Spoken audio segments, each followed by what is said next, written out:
কিছু বছর পর। তখন আর বিটিএস নামক কোনো ব্যান্ড নেই।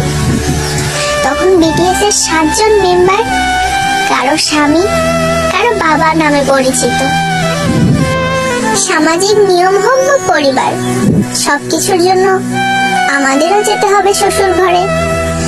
হয়তো তখন সারাদিনে আপনাদের কথা ভাবার সময় হবে না, হয়তো তখন সারাদিনে আপনাদের ছবি দেখা হবে না।